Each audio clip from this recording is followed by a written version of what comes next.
ciyaman. Yau muna cike da farin ciki.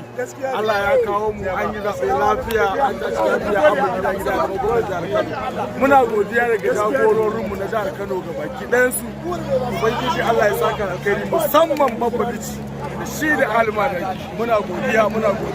Ubangiji kuma Allah ya sa wannan gwamnati ta amfani jihar Kano ga baki ɗayanta. Muna godiya. Masha Allah. Alaikum salam. Kudai TV tana so ka nuna farin cikin ka da murna ga wannan nasarar Allah muna cikin farin ciki. Kuma wannan nasara mun san daga Allah ne. Kuma dama da shi muka dogara. Duk dan kwamfasiya kowa ya san ba shi da naira, ba shi da kuɗin ma da zai ba mu. Mutanen sun fito da kuɗi sun yi amfani da duk damar da za su dama. Amma mun sani karfin mai karfi ko dabara mai dabara ko arziki mai arziki ba ya abin da Allah ya rubuta. Gaskiya ne. Muna godiya da Allah kuma muna farin ciki amma kuma ina kira ga jama'a don Allah don Allah masu wasa da karfi su rage.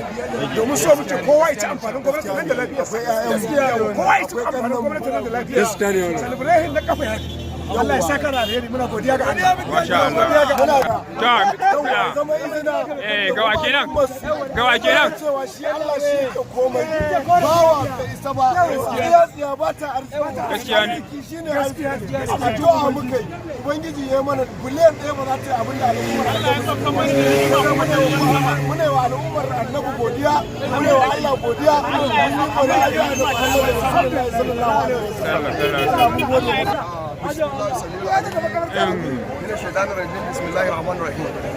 Da farko muna yi Allah subhanahu wa ta'ala godiya Allah ya ba mu wannan rana mai albarka wacce muke farin ciki da annashuwa da muka samu nasara muka fitar ga hannun 'yan side. Allah ya taimake mu muka fito muka daga jam'iyyar APC sama muka maka da ƙasa. Yanzu abba gida shine gwamna jihar Kano da izinin Allah. Da haka wannan sabon gwamnati kuma ta matasa ne za su wannan gwamnati da izinin Allah.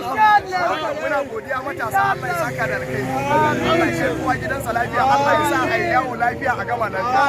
Muna godiya.